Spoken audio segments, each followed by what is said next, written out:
got to go to work. Yeah. He said when you finish, if you will push that all the way up, this mic, Okay. all the way up so that it doesn't interfere with this. Okay. Thank Yeah, you. absolutely. Is your obligation over? So I have a 5 o'clock meeting, and it sometimes goes 5 to 7. It sometimes goes 5 to 5:45, and there's only one agenda item. Normally there's about 9. So if there's one and we deal with it quickly, then I'm good. It would be nice, and I'll come. But if not, then my daughter's tennis lesson is over at 7, so I will be out of here. Good for you. Yeah, that's the plan. You think I should go ahead? Yeah.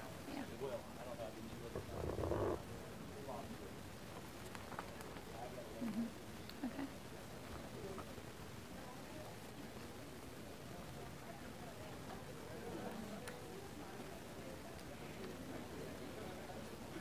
Good morning. Thanks for coming today, everyone. Can you guys hear me? I don't know. Anybody in the back of the room, can you guys hear me? So? I wonder if Paul can turn it up. Good morning. I'm Dr. Melanie Blake, Associate Chief Medical Officer and Board Member at Svmic. Along with us here today from Svmic are Shelley Weatherly, Vice President of Risk Education and Evaluation Services at the Erlanger East location, Julie Loomis, AVP Risk Education here at Probasco, and Jeff Woods, Director of Risk Education at the Bledsoe location. We also have Thad DeHart, Account Executive and Retention Specialist here today, and Taylor Hayes, the Drug Diversion Specialist from Erlanger Health System.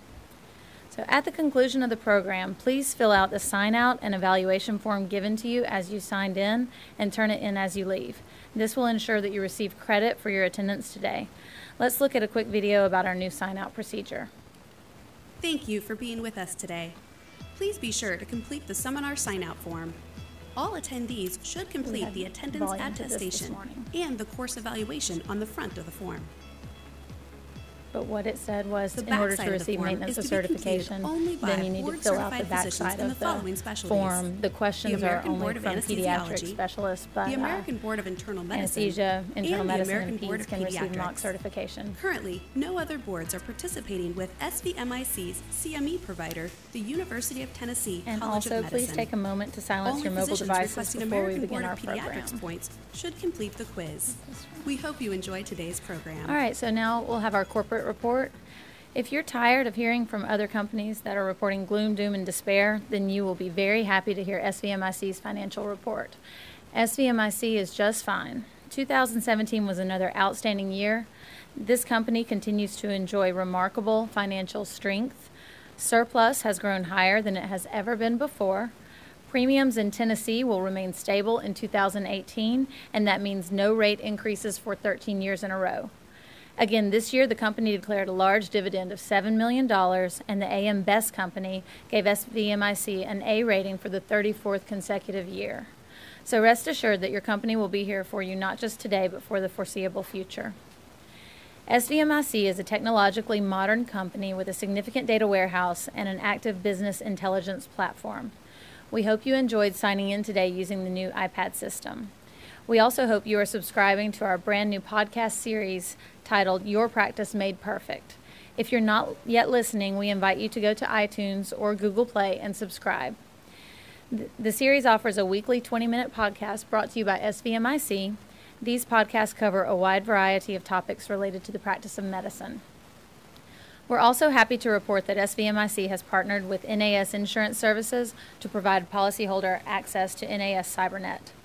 This site is available through the Svmic website using an e-access login, and it provides tools, resources, videos, and policies related to cybersecurity.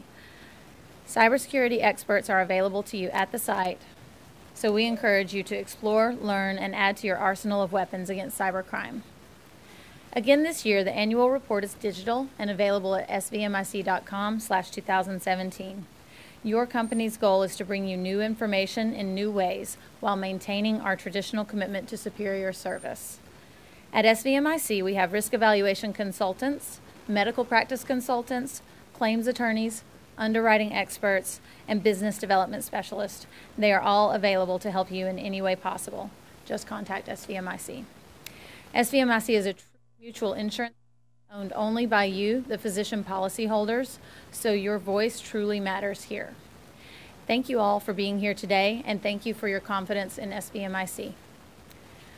The opioid crisis is the worst drug crisis in American history. Federal and state leaders are combining efforts to combat this public health emergency through education, policy, and increased treatment availability. This program will identify current guidelines, enhancements to existing tools, and emerging interventions. There will be a lot of information covered in a short amount of time. To ensure that we're able to end on time, we ask that you hold all questions to the end. Also, our speaker will be available after the seminar to answer your questions or to discuss concerns. You may recognize the speaker for today's program. Walter Fitzgerald has presented a seminar on controlled substances for SVMIC every other year since 2010. His experience educating healthcare practitioners in Tennessee has extended over 3 decades. He's a licensed pharmacist and attorney in Tennessee, and he currently serves as professor and dean at the South College School of Pharmacy in Knoxville. Walter brings a wealth of knowledge and experience to our program, and we're happy to have him back with us this year. Please join me in welcoming Walter Fitzgerald. Thank you. Well, good afternoon. Now, I guess we're still morning, aren't we? Good morning. How is everybody today? Oh, gosh. We got to be more energetic than that, surely. Keep me awake. That first program at 7 a.m. was a killer. That's why y'all are here at 11, right? Yeah. No, it is truly a privilege and an honor to be here with you today to talk about a very important topic that affects all of us in healthcare, no matter what side of or profession of healthcare we may be involved in. So let's get started since we do have a lot to cover. I will be looking at my phone, not because I am rude, but for all the times I've been in this auditorium over the years, I thought there was a clock in this room, but there's not. So if you see me looking at my phone, I'm not being rude, checking messages. I'm just making sure I don't go over because I know you have important things to do in your day. So what are we going to do today? Well, we're going to talk about the top concerns in responding to the opioid crisis. We're going to discuss updates in the CSMD, or our Controlled Substances Monitoring Database. If at some time I use an acronym or make a comment about something and you don't know what that is or you're confused, please stop me. I know the script says to wait till the end for questions, but we can do that as we go through. I'd like to keep it informal and have discussion as we go through. And I've got some opportunities for you guys to share and talk about some things with the audience. So we'll do that. Treatment guidelines and laws affecting Tennessee prescribers, and then some new responses and emerging interventions in treating pain.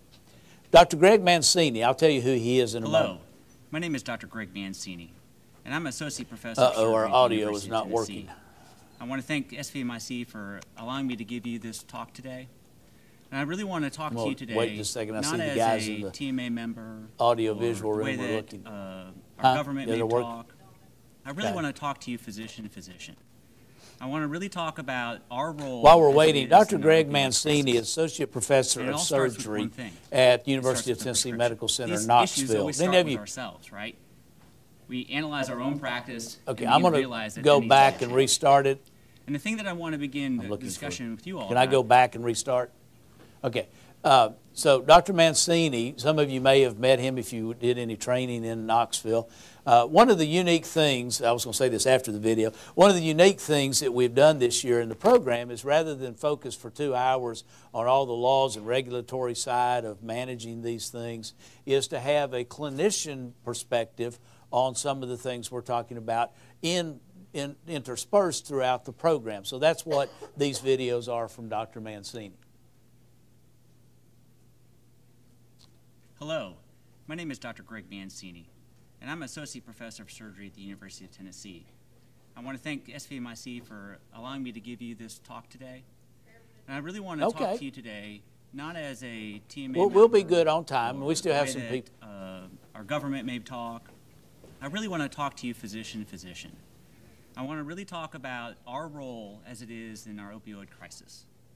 And it all Well, it starts worked with this one thing. morning, so I'm not Starts with sure the what. prescription. These issues always start with ourselves. Oh, okay. Right? We analyze our own practice and begin to realize that there needs to be a change. And the thing that I want to begin the discussion with you all about is how, if we're going to address this opioid crisis, we're going to do it one patient and one physician at a time. But at the end of the day, that transaction between us and our patients in which an opioid prescription is made, that's where the real difference is going to be made.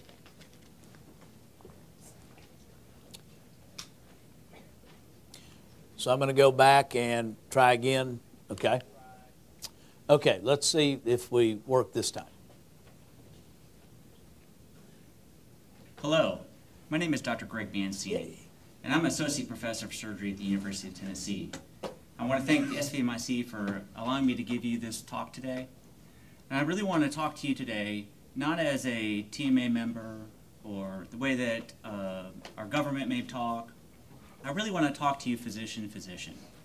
I want to really talk about our role as it is in our opioid crisis. And it all starts with one thing. It starts with a prescription. These issues always start with ourselves, right? We analyze our own practice and begin to realize that there needs to be a change. And the thing that I want to begin the discussion with you all about is how if we're going to address this opioid crisis, we're going to do it one patient and one physician at a time. But at the end of the day, that transaction between us and our patients in which an opioid prescription is made, that's where the real difference is going to be made. Okay, so I've told you about who Dr. Mancini is. He's a surgeon at UT Medical Center in Knoxville. So now I want to find out who's here today. So how many of you are in ambulatory primary care here in the Chattanooga area? Okay, acute care based in the hospital or other acute care surgery. Okay, APRNs, PAC. APRNs, PACs. Okay, good. Oh, we'll get a good mix of the audience today. Great, because we'll all have a lot of different things to talk about. So now that you've heard that, let's move into our program. We'll have some more videos as we go through. A couple of weeks ago, Dr. Mutter's group, Dr. Mutter, you'll recall, was the person appointed by the governor to oversee the development of the chronic pain guidelines in Tennessee. And so his group met a couple of weeks ago for updating and looking at some new things, one of which was whether to change the MMEs in Tennessee to be like CDC and all kinds of different things. Well, what they talked about also were the current issues in Tennessee. One of those is the inappropriate prescribing of opioids. Now, you might say, well, those pain management clinics and all that, that's been around for a while. We've always had inappropriate prescribing of opioids. That's not what they're talking about. What they are talking about, more appropriately titled, is the continued prescribing of opioids. Let me give you this phraseology that is being used around the state quite extensively now, and that is we need to keep opiate-naive patients opiate-naive. And so when they're talking about inappropriate prescribing, they're talking about prescribing an opioid before you first try a COX-2 inhibitor, an NSAID, or other modalities of therapy. We're going to talk more about that later as well. So when they're talking about inappropriate prescribing, it's not the pain management clinics. It's not the pill mills. That's not what we're talking about. We're talking about a change in mindset about how we treat pain, and Dr. Mancini will talk more about that in a little while. Lack of mental health treatment and assessment. So you have a pain patient that you're trying to manage. You've got difficult situations with that person. You want mental health consult. You may not be able to find it given the limitations of that in Tennessee, the limited number of providers. The undertreatment of pain. That, you might think, is something that goes back in history. What was one of the first things that caused all this attention on undertreatment of pain? What happened out there in the world that caused this? JCAHO, or as it's called now, Joint Commission. The Joint Commission and its fifth vital sign. Remember the 1 to 10 scale, the Wong-Baker facial scales, the smiling, grimacing scales, all that attention on that. Well, that's really kind of been anecdotally blamed for much of the opioid problem we have today. We also in Tennessee, you may remember, enacted an Intractable Pain Treatment Act. Any of you remember that? Those of us that have been around a year or two? Right. In that law, it gave patients a right to opioid therapy because it said that if you as a practitioner try non-opioid therapy without success and your patient wants opioid trial, you had to refer them to somebody that would give them opioids. So they had a right to get that referral to go to someone that would. As you may know, we repealed that law 2 years ago in Tennessee. That's no longer a law in the state of Tennessee.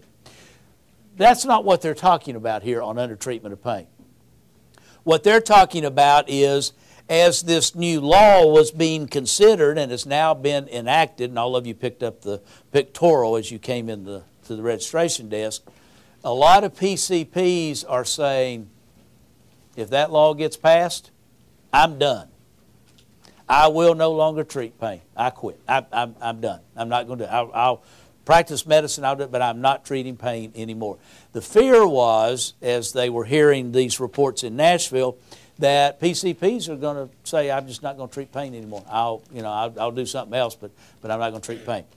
That's not what we need to have happen in Tennessee, and there's more content about that coming up in a few moments. Two other issues that Dr. Mutter's group did not talk about, but that we want to raise with you. One is the access to dependency treatment. That's different than this lack of mental health treatment. Over here we're talking about where you've got other issues going on with patients from a mental, psychological, mental illness situation. I'm talking about now the ability to get someone into a treatment program like a Cornerstone of Recovery, or maybe even in Knoxville, or even a hospitalization here at Moccasin Bend as another example. So is that access available in your community? We were over in Arkansas last week, and a physician after the program, there are only 2 providers in northwest Arkansas that are doing outpatient opioid dependency treatment with Suboxone and buprenorphine that went and obtained the X number from DEA. Only 2. They can't cover all the patients that they're trying to see. So that's another aspect of having that availability of dependency treatment. Well, even if you have a center where you can send those patients, then the next question is, do they have insurance to pay for it? If they don't have insurance to pay for it, do they have the money to pay for it? And often the answer to that is no. So that's another issue that we're going to deal with. Another issue that I think is going to represent a pretty hefty battlefield over the coming years is with our health insurance companies. The Blue Cross, the Blue Shields, the Cignas, the Humanas. And what's that battle going to be over? I've already used the terminology once. New modalities, multimodal therapies. We'll talk about that later on. But they're concerned about coverage of things that right now they might view as experimental, or those types of questions surrounding some of these therapies. I think it's going to be a huge issue in the coming years among providers and insurance companies. Okay? Coverus is a malpractice insurance, medical malpractice insurance company, and they conducted a study of 10,000 closed claims that were closed between 2012 and 2016. Now, before we get into the study, down at the bottom left, in the United States, during that time period, opioids accounted for 5% of all prescriptions dispensed. So, of the billions of prescriptions dispensed in our nation every year, opioids were 5%. So the alarming statistic is up at the top right, where it says 24% of all medication-related medical malpractice claims are based on opioid therapy, or arise out of opioid therapy. In fact, it's also startling because opioids now have replaced what was the #1 drug for which you were sued in drug-related claims. What was that drug? Well, the class is on the screen. What was the drug? Coumadin. Now, it might be that this change would have occurred even without an opioid crisis. Why? What's been happening over there in that anticoagulant marketplace? Yeah, newer agents displacing Coumadin, mainly Pradaxa and Eliquis. Okay, so we might have seen change there anyway. But what we now know is that opioids are the #1 drug over which you are sued for medical malpractice, where the basis of the lawsuit arises out of the drug therapy. Okay, not bad surgery or misdiagnosis. We're talking about drug-related claims. Okay, 15% of the opioid-related claims, the physician allegedly behaved in an inappropriate way, including not saying no to persuasive patients, not reviewing changes in their clinical status, and renewed prescriptions without monitoring patients. Now, that's not as bad as it was at one time, because when hydrocodone became Schedule II, that did away with something that happened for years before that, where the pharmacy would pick up the phone, call your office and say, well, Miss Jones is here. She's wanting her Lortab, her Soma, and her Xanax. The Tennessee triple cocktail, as we called it. She's out of refills on all three. What do you want us to do? And somebody in your practice would say, give her another refill of each. Tell her to get in here. We're not going to do this again unless we see her. What would happen 30 days later? Hi, this is John over at the drugstore. When I was still at UT in Memphis and doing some defense work of physicians and pharmacists and others for licensing boards, I would get patient profiles printed out of pharmacies that would show where that process went on for 2 years, 3 years, 4 years without the physician ever seeing that patient. It's exactly what we're talking about. Renewed prescriptions without monitoring patients. That's that time frame when that was going on.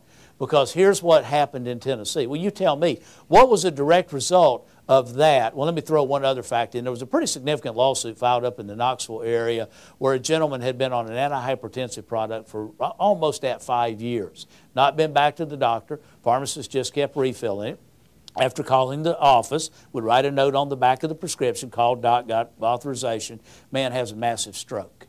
Family sues the pharmacy and the physician for allowing him to continue that therapy without getting an annual physical or evaluation, without seeing the doctor. Okay? So those kinds of things led to a law change in Tennessee. What was that law change?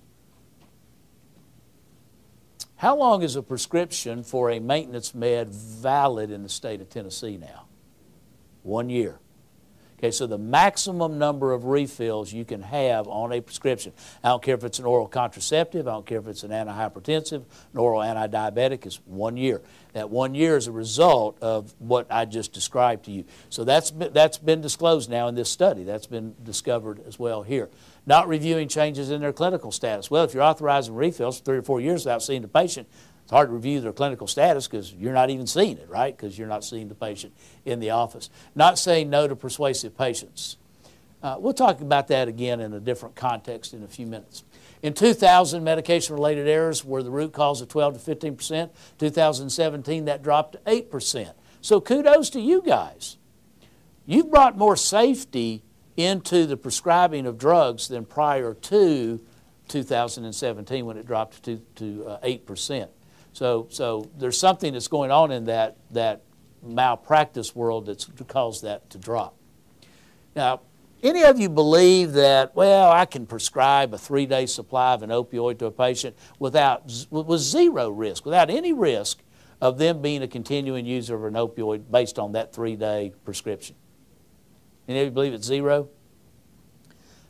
I don't see anybody wanting to agree with that, okay? And in fact, this new CDC data that's just come out, look at the probability of continuing use in a percentage in 1 year versus number of days of first episode of opioid therapy. So 1 year probability statistic is what we're talking about. So at 5 days, there's a 10% increase in the probability that that patient will continue to be using opioids 1 year later. You go to 8 days, it's 13.5, 31 days, 30% increase. So what you see then is when you look at the new Tennessee law on acute pain management, we don't mirror or parallel it exactly, but we're pretty close, particularly with that 30-day prescription out there in the far right in the orangish salmon-colored part of that pictorial that you picked up at the desk. Oversupply concerns. We still have a problem with individuals accessing these medications from friends. You see free from friend or relative. I don't know if that means that they voluntarily gave them or they were stolen from them. I guess it's a combination of both. One doctor bought from a friend or took from a friend or relative. But 68% of people using pain relievers non-medically obtain them from a friend or relative. Teenagers tell us that they can get a drug within 1 hour if they want to get high. According to the Children's Defense Fund, opioid poisonings in toddlers and preschoolers aged 1 to 4 increased 205% from 97 to 12. That's a horrible statistic. Those of you that that are engaged in gerontology or geriatrics practice, if you've got grandparents and you know their grandparents and you know that they have the grandparents at the house on weekends or what, make sure to remind them that those and we're on to pharmacy about this too. Those child-resistant caps. A lot of the pharmacies use caps that, depending on which way you put it on, it's child resistant or it's not child resistant. we need to remind our patients that make sure you put that on in the child-resistant mode to avoid this, because this is horrible. And it's just opioid poisonings, 205% increase. And of course, that, I guess, makes some sense because there's so much opioid out there now because of all the prescribing that's been going on over the last few years. Look at this statistic, overdose deaths and concomitant opioid and benzodiazepine. We went from 4 per 100 to 8 per 100,000 patients from the 4-year period of 2012 to 2016. Then benzodiazepines were present in 35% of overdose deaths. Let's hear from Dr. Mancini about the consequences. He must have heard me talking about him. The consequences of opioid therapy. Now, we're all aiming to provide better care for our patients. And so realizing the consequences of opioids makes us reconsider how we employ opioids in our care. Well, how can we do something different, right? Well, one of the concepts to think about is that opioids just don't start with surgery, right? Our patients will have surgery, they'll get pain either in the hospital or at home, but then there's that prescription that's given. Now, we often write prescriptions for the patient's convenience and ours. And the reality is that a lot of our patients, they fill their prescriptions, but they may never use all of their pills. And actually, this has a major impact on our society. There's unused pills sitting in medicine cabinets.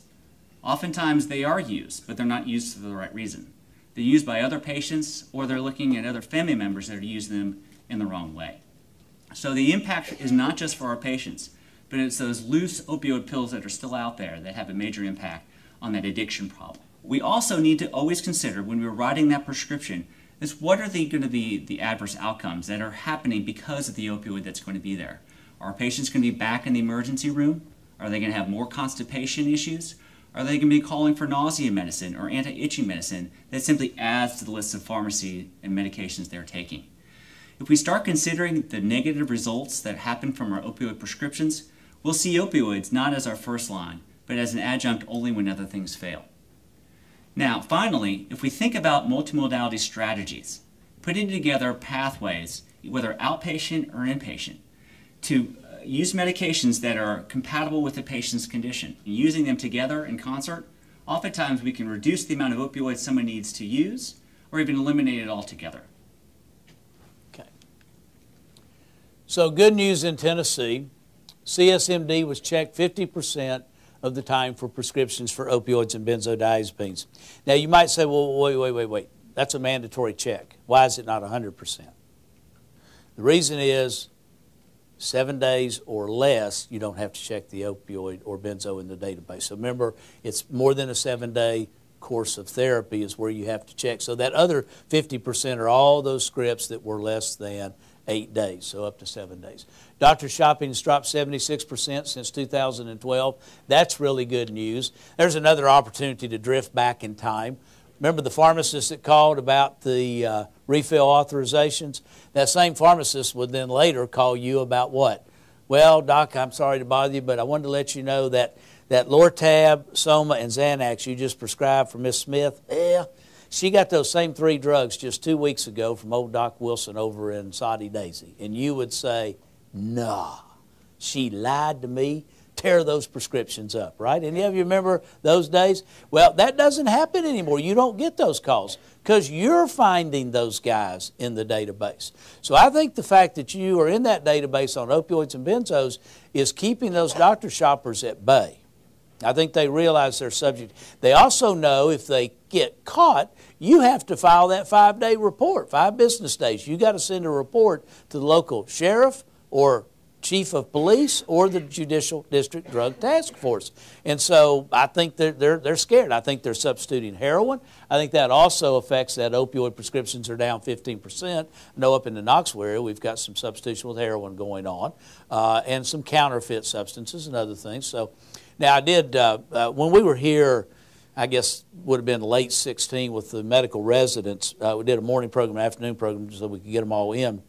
And during the break between the 2 programs, a physician here Now, I'll never forget the story during the break. He said, well, I worry about my young residents sometimes when they're seeing new patients who are reporting for pain, because what's happening is they go in the room and they say they ask the magical question, okay, I'm contemplating writing this controlled substance, this opioid. Have you received this drug from any other doctor in the last 30 days? You know, the magical question, or a similar controlled substance. No, doc, no. You're the first person I've come to about my back pain.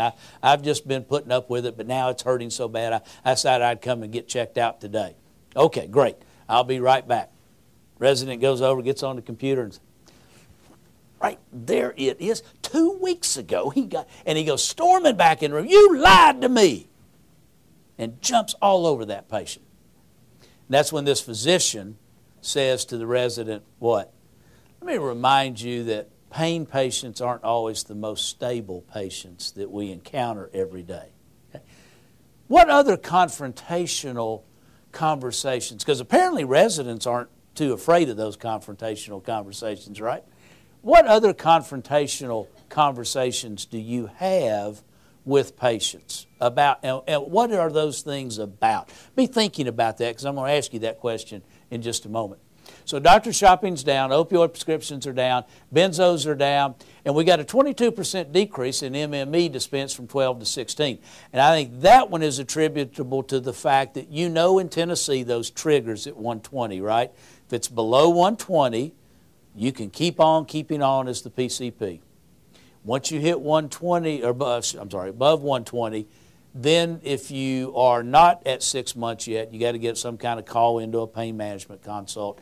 If you have 6 months of therapy at over 120 MME, that's where you're supposed to be sending your patient to see a pain management specialist and in the presence of physical visit. So I think that's had great influence. And I remember in 2016, some of you were already talking about the idea of substituting Mobic or some other product for one of those doses of that 4 times a day dosing of opioid just to get that MME down. Some of you were transitioning from a high MME equivalent drug like hydrocodone being one and morphine being one to some other agent, maybe Nucynta.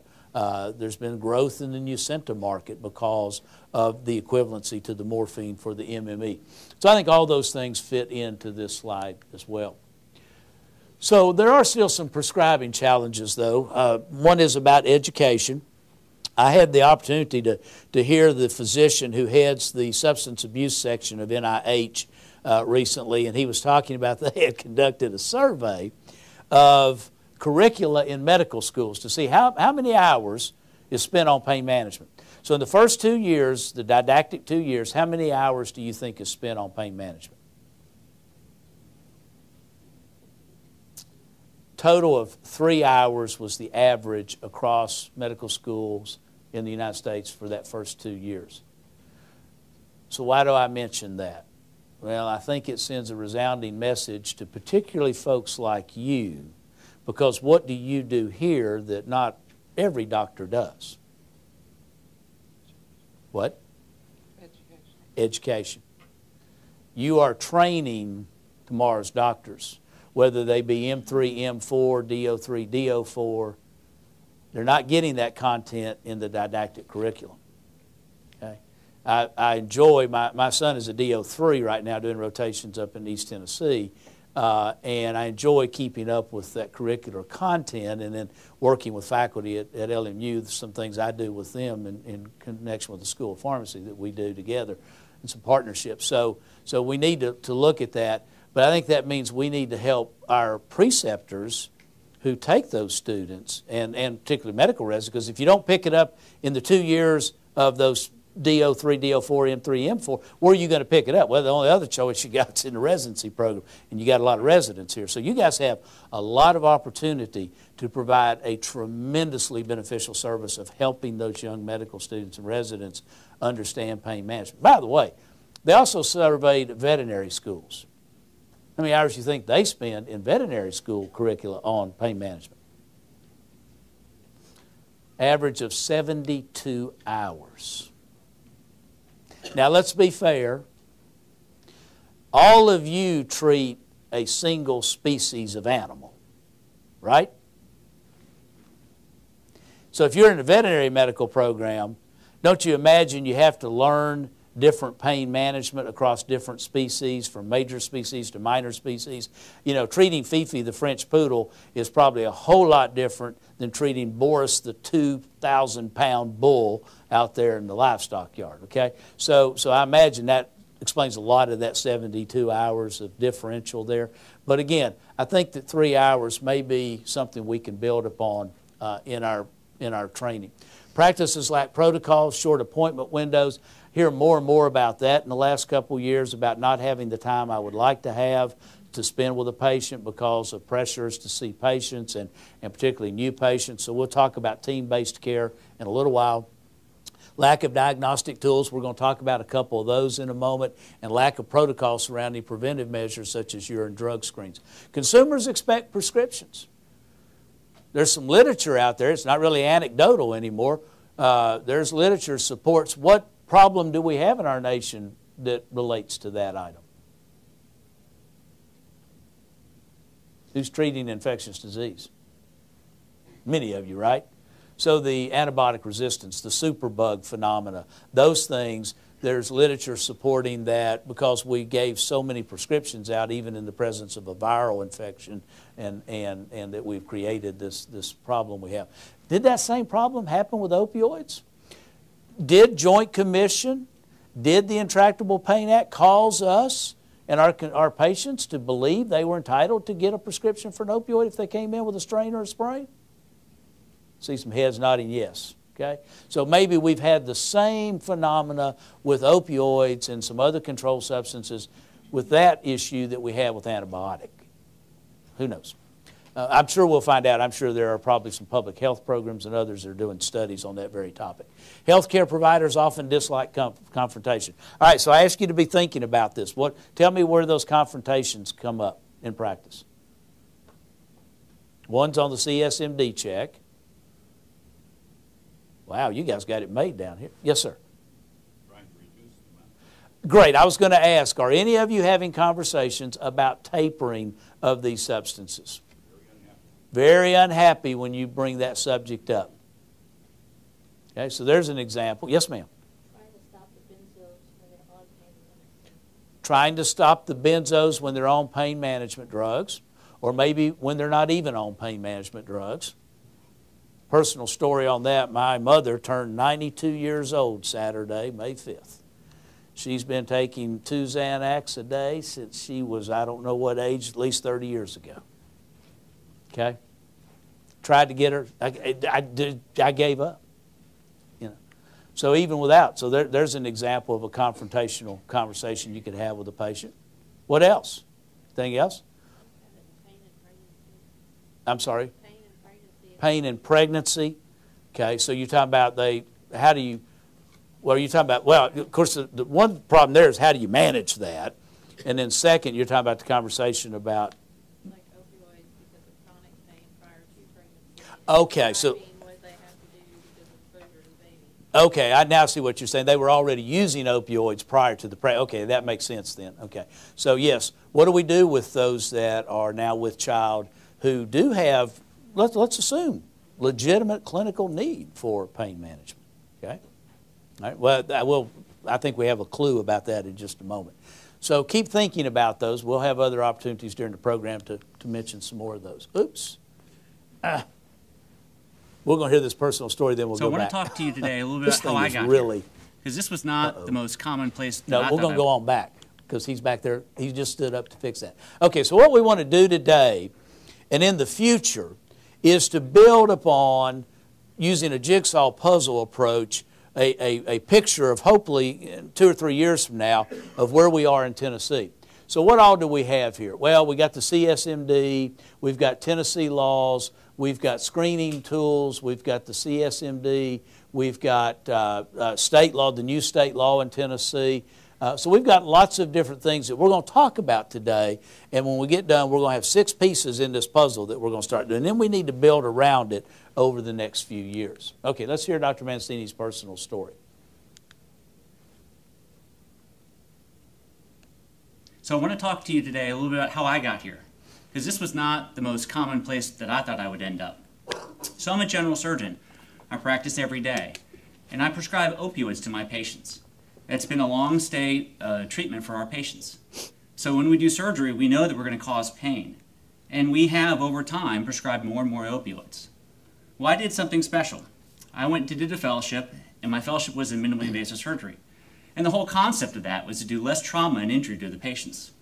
Doing little keyhole surgeries, we thought we would do our patients better. Now, our patients did do better, but over that time period, over the last decade, even in my practice, we really saw the number of prescriptions prescribed really rise. And then, like a lot of things that happen in our practice, we may have one patient experience that really makes us look at ourselves. And so let me tell you a little bit about that story. I had a patient who was a friend of mine who developed pancreatitis. And that pancreatitis was an acute issue. We treated him as we usually do, and pain medicines are often prescribed with regards to pancreatitis. But in his bad disease, his acute pancreatitis became chronic pancreatitis. And I treated him for about a year through surgeries and care. I had one moment in which I was called to the floor to see the patient, a friend of mine, who was struggling with this disease for about a year. And the nurses were upset because they couldn't control his pain, and they needed finally to see the attending physician, and that was me. So I went in to see my friend, my patient, who I'd been taking care of for a year, and he was irate, upset about how his pain was being taken care of. But as I looked into his eyes, I realized that I wasn't recognizing that same person. I was looking at a person who was addicted to pain medication. And a lot of the suffering that he was dealing with were actually withdrawal symptoms. So when I left that room, I realized that no, I didn't give this person pancreatitis, but in that care, I had changed that patient's relationship with me and with pain medicine. Okay. Well, risk begins early. And we start in Tennessee with our NAS data as a good starting point.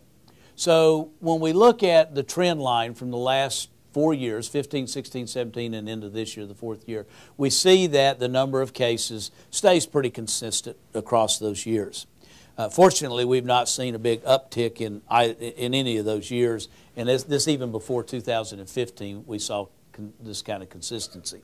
So that's the good news. The bad news is it would be nice to see that thing take a dive, and all of a sudden we have a lot less of these cases. So we do understand, though, that it is a cultural phenomenon. In fact, does anybody remember what was the original street slang name for OxyContin? All right, so here's a clue. Eastern Kentucky, Eastern Tennessee, southwest corner of Virginia, and western West Virginia. Hillbilly heroin. Okay? So when you start looking at the data here from the database from the Tennessee Department of Health, look at West at the bottom. And then right above that, halfway up, Shelby County, 3.7 and 4.3% of NAS cases in the state. Very low percentage. Now go up to the top, you see East at 17.9. You've got then Northeast in the middle at 20.4. You even have some Cumberland Plateau stuff in there. Upper Cumberland, 10.5. So it is an East Tennessee phenomenon. As you move across the state of Tennessee from east to west, the number of cases plummet. Yeah, they don't have all the NICU and PICU beds down there in West Tennessee with all these babies in them like Children's Hospital does, and you all may have here in Chattanooga as well. Although Hamilton, you're pretty low at 4.3. So again, it's that upper East Tennessee corridor in that Appalachia region that we see this problem. So what is the number one drug, though, that causes NAS? MAT, 69.1% of the cases. So on your point about what do we do about those ladies that are pregnant that were opioid abusers or users prior to the pregnancy, we're using MAT. We're doing other things, but that's one of the substitutions that has occurred for the opioid that they might have been using. Legal prescription of an opioid pain reliever is only 8.0%. So that's good news in that the prescribed non-MAT therapy is not a major contributor to that. But you can look down and see heroin at 4.9, other non-prescription substances at 20.4. So it's a pretty widespread list of drugs that are there.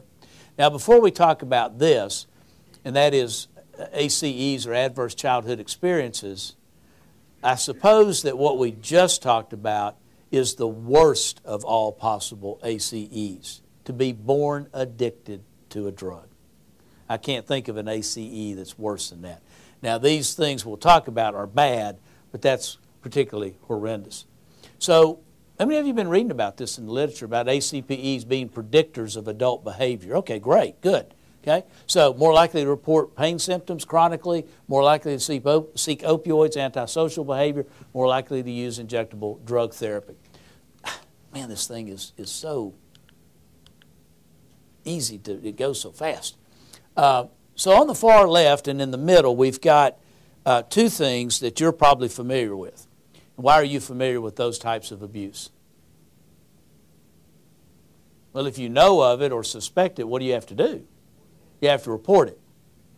And remember that you are granted immunity from liability in Tennessee for reporting suspected in good faith. But remember, there are 4 places you report that to. And I would always encourage you to report it to one of those 4, because you don't want later somebody allege that you've lost your immunity because you reported it to someone that wasn't one of those 4. Does anybody remember what those 4 are? Juvenile court judge, chief of police, or the sheriff in the county where your practice is or where the child resides. Where the child resides. So if you've got somebody coming down here from Bradley County out of Cleveland to see you and you suspect child abuse, you report that in Bradley County. And then lastly, the Department of Children's Services, DCS. So those are your 4 reporting entities. So that's who you need to give those reports if you suspect child abuse. So these things over here, physical, emotional, sexual, emotional, and physical from abuse or neglect, very important. But some things that you might not think about as much on the right, because you don't have to report these: mental illness, incarcerated relative, mother treated violently, substance abuse, and divorce. So are any of you on intake of a new patient asking about ACEs in the initial intake? Anybody doing that? Okay, cut with one hand, 2, okay. What about, how many say, no, I don't do that on initial intake? All right, some hands going up. What I've learned in the last, 6 programs we've done around the state is that what that depends on, the answer to that depends on what is your mix of patients, okay? And it, sometimes that may be helpful, sometimes it may not. It just depends on what you, but certainly if you learn about something like that, consideration based on what we're seeing in the literature now might be appropriate. Screening tools, SBIRT. How many of you use SBIRT? Well, there is a call from your pain management specialist and from others in specialty practice that you start getting more of this data in the medical record for possible referral later. So the SBIRT screening assesses the patient's risky substance use behaviors. And so if you think about SBIRT, it says substance use behaviors, but if you also screened ACEs as part of that, you could do that. You could include that in that screen about any adverse childhood experiences that adult person now had in their background. Brief intervention, so patients showing risky substance use behaviors and short conversation, feedback, and advice, and then referral to treatment. Provides a referral for those patients or additional treatment who screen in the need of additional services. CAGE aid, how many of you are using CAGE aid? Okay. Same hands are going up on both of these. So the C stands for cut down. If you ever felt you ought to cut down your drinking or drug use. A is you're annoyed by people criticizing your drinking or drug use. G, guilty or feel bad about using. And then the I opener, if you ever needed to drink or drugs in the morning to get going. Coffee is not included in that, by the way, so we're all safe about the coffee. Or maybe the choice of drink is a Diet Coke or a regular Coke. Those are okay. We've learned. We've checked that out. All right, let's talk about some Tennessee and federal law updates. And as we transition, I know there are a lot of other screening tools, but we don't have the time, and that's not really the purpose of this program. That's just to bring your attention to that they're out there. And remember early we talked about some practices don't provide access to those things. So if you're in a practice where the policies and procedures of that practice are a little bit wanting on having availability and utility of those screening devices, maybe that's something to talk about with the medical staff. So Tennessee and federal law updates and reminders. Remember, in Tennessee, we've changed the language, and after saying this for over 30 years, supervising physician, it's hard for me to now say collaborating physician. So if I say supervising, I apologize. It is now a collaborating physician. So the collaborating physician or substitute physician must be available at all times to care for whatever issues come up. Must have experience in the same area as the advanced practice provider. Authorized drugs on the formulary. Now, let's go back for a moment to the slide about Coumadin being displaced by opioids. And we talked about Pradaxa and Eliquis. So where are the APRNs? There were several of you sitting right here, if I remember right, okay? So tell me, are you, under your protocol, are you granted the authority to treat coagulation disorder? Okay? Okay, so you guys are saying yes, all right? In your formulary, so in the protocol, your collaborating physician has said, I want you guys to manage coagulation, or anticoagulation, I guess I should say, saying it that way. Then if I jump over to your formulary, is your formulary therapeutic, and you collaborating physicians need to listen to this too, I know I'm picking on them, but you're the guys that have to participate in this. Does it have drug classes, therapeutic classes listed, or does it have individual agents listed on the formulary? Because here's my concern. Coumadin has been displaced. You're prescribing Pradaxa or Eliquis, and some medical incident occurs, and a lawsuit gets filed. Plaintiff's attorney is going to ask what in a deposition if in the formulary Pradaxa and Eliquis are not listed, the only thing listed is Coumadin. The question's going to be, did you not exceed your scope of authority with your collaborating physician when you prescribed these two drugs because they're not on the formulary? Folks, I can't stress enough two things. One, make sure those protocols and formularies, particularly if you have remote sites, are out at those remote sites, as well as at the office where the collaborating physician is located. And second, please, please update them. When new agents come to the market, if you begin prescribing those, please go and add those to the formulary, just to avoid us having to fight with a plaintiff's attorney about why that's not on there. Why was that drug not added? Because doesn't that mean your supervising or collaborating physician did not want you to prescribe that drug? That's the message I've got from it. They're going to pick on you about that. So let's avoid that by updating those formularies. Jointly developed protocols we've already talked about in that conversation. Collaborating physicians. So if we're talking about controlled substance prescriptions, 100% of those records must be reviewed. And again, you're not just looking at the prescription to see if it's technically correct or is issued in a correct way. You're looking to see if it's appropriate in light of the condition of the patient. That review, if it's a controlled substance, has to be done within 10 days and certified by signature within 30 days. If it's non-controlled, you've got to review a minimum of 20% of the records, and the signature there has to be within 30 days. All right, so the 10 days is only with your controlled substances. Now, the last block talks about visit remote site every 30 days. And there's continuing confusion about this in Tennessee. So, when the law was first passed to allow nurse practitioners, as we referred to them at that time, to prescribe in our state, we didn't have electronic medical records. We had not had a stimulus act. We'd not had meaningful use. We had had none of that. We didn't even know about those things when this law was first passed. So this 30-day requirement was for what reason? To force you collaborating physicians to go out there and do what? Sign those paper medical records. Well, you don't do that anymore. Now you do what? You get online and you check them in an EMR system, right? The 30-day requirement didn't go away because we went to EMR. That's still in the law. There is maybe relief coming. The medical board is looking at doing away with that 30-day requirement. So just keep in touch with that. Maybe you'll learn here soon that you don't have to do that, which is probably what you're doing now, not doing that, right? But so think about whether or not you're making those remote site visits and try to get out there if you're not. Okay. Well, that brings us to the fun new Tennessee law, and that's the pictorial that you have. Before we look at the pictorial, just a couple highlights. Requires CSMD check every 6 months. So you'll remember under the guidelines, it talked about an annual check or upon new episode of treatment.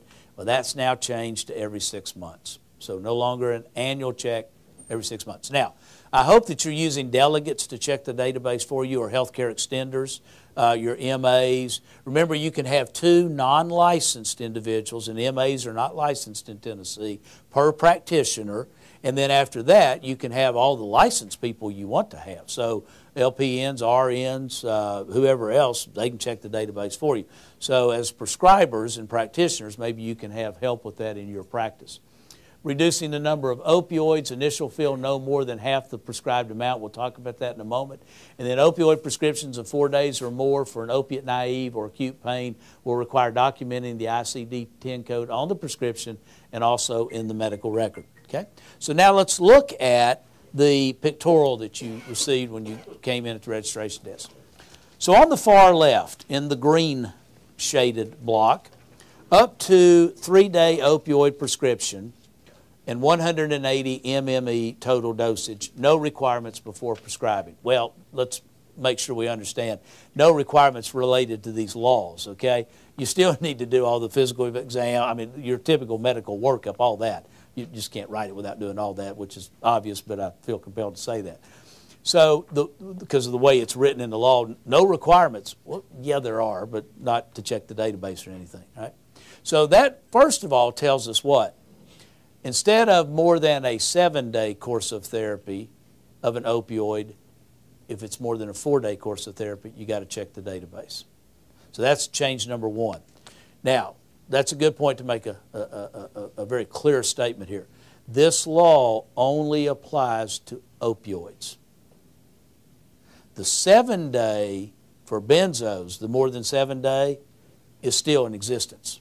That did not change because this only applies to opioids. All right? You also now are going to have to, and in the past, when you're writing that prescription for an opioid and you're avoiding checking the database, you said, okay, so 7, that would be times 6, that'd be 4, it'd be 28. So let me first of all remind you that be careful about those quantities, because if you'd have written 30 with a sig of 1Q6H, that would have gone over the 28, which would have been more than 7 days. So, you know, if you take 1 or 2, or, you know, just be careful that your quantities don't go over that 7-day limit. Now here, with the opioids, not only do you have to think about the day's supply. So if you write 1Q6H, and it's 3-day prescription, we're talking 12, right?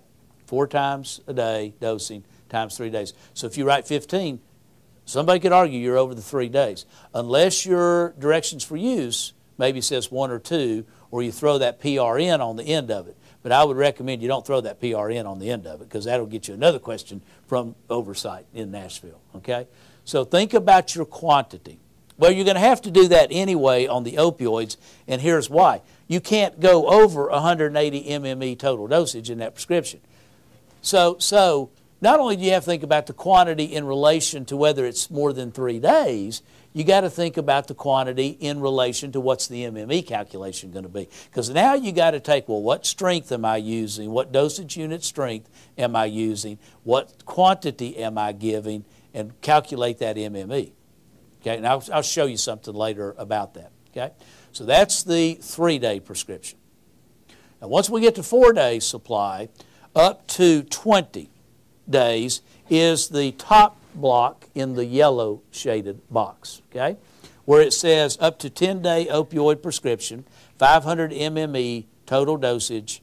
So again, same concept. You got to calculate that 500 MME, and again, I've got a slide to show you that in a moment. Now, though, what you have to do is you have to place the ICD-10 code on the face of that prescription. As you look right below that, you see now if we're up here to 20-day, we got to do the same thing. And at 30-day, the far right, we got to put the ICD-10 code on that prescription. All right, so the ICD-10 code has to match, according to the law, what's on the prescription and what's in the medical record. It needs to be the same ICD-10 code. The primary disease or medical condition that you're treating by prescribing that opioid. Part of the reason this is here is because the governor wants to know, what is it all you guys are treating with all these opioids? What are the conditions? What are the disease states? So some part of this is to provide education to the state about, well, what are the medical conditions for which we're using all this opioid? Because I don't know that we really know that right now. Not at least in this kind of a formal collected way of collecting data. All right? So that said, There is another place where that ICD-10 code needs to be consistent with the first two places it needs to be consistent. That was the prescription in the medical record. Where's the third place?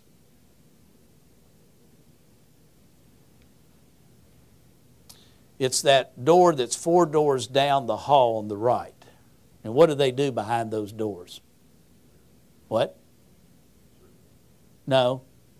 Well, yeah, that was a good answer, but it wasn't the answer I was looking for. What, does money just mysteriously appear at your practices every day? No, you have to bill for it.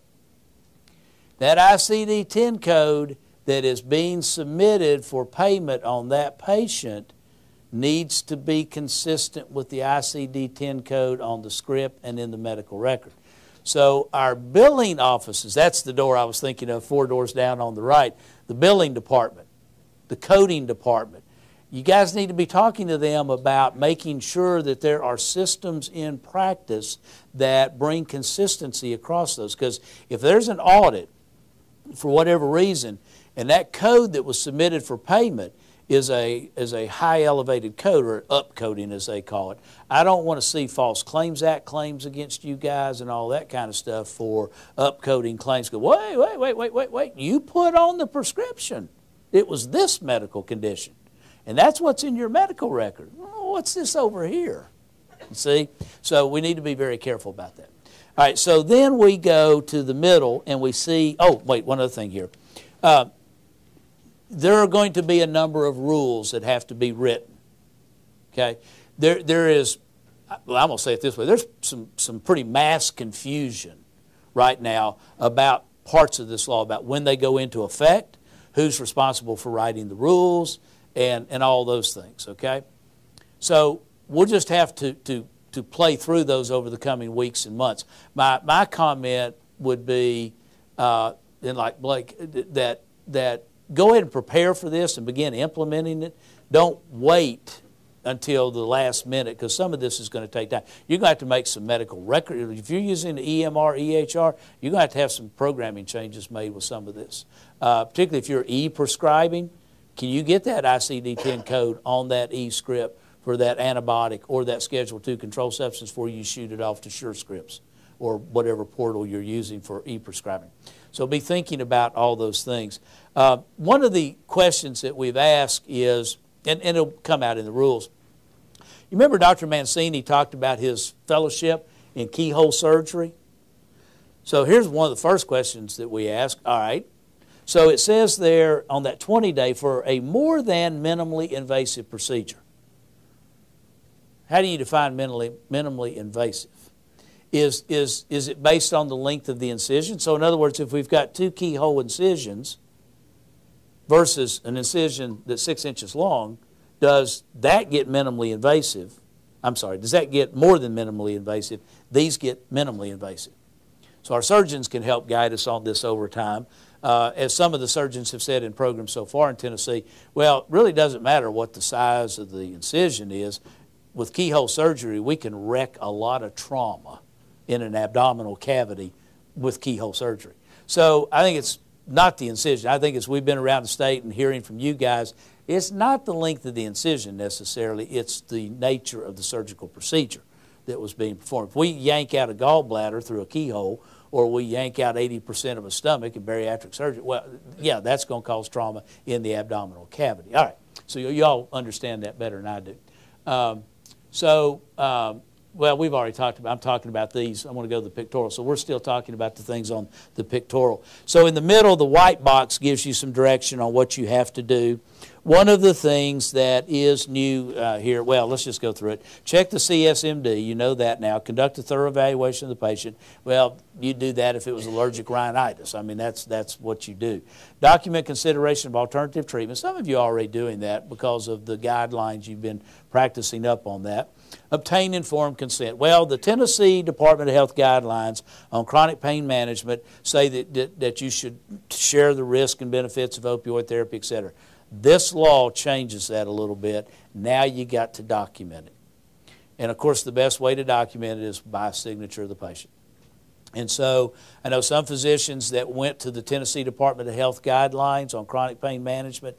If you look at the back, and remember there are two versions of those guidelines. The second edition, if you will, came out in January of 17. That's the one you want to look at, not the prior one. In the back of that is an appendix that's got a sample informed consent document. Take that. Maybe you want to tailor it a little bit for your practice, but you could have patients sign that. The other option is to use electronic signature capture. Are any of you using electronic signature capture for patients when you give them the notice of privacy practices, having them sign electronically that they received it, the acknowledgement signature under HIPAA? Any of you doing that? Okay. Well, I was hoping all your hands would go up because that'd make life easy for you to have them sign.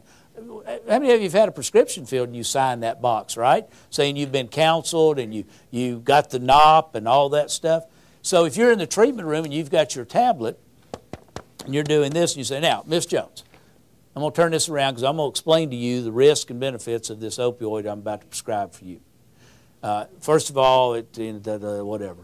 And down here at the bottom, I need you to take your finger, please, and sign right there that we reviewed these things. So that's an option. You can think about that. That's for your office managers, I understand, to work on how you may incorporate that into practice. But we need to somehow get that in there. And we've already talked about the ICD-10 code. Then over on the far right is after you've tried something like NSAIDs, COX-2 inhibitors, those things, and those don't work.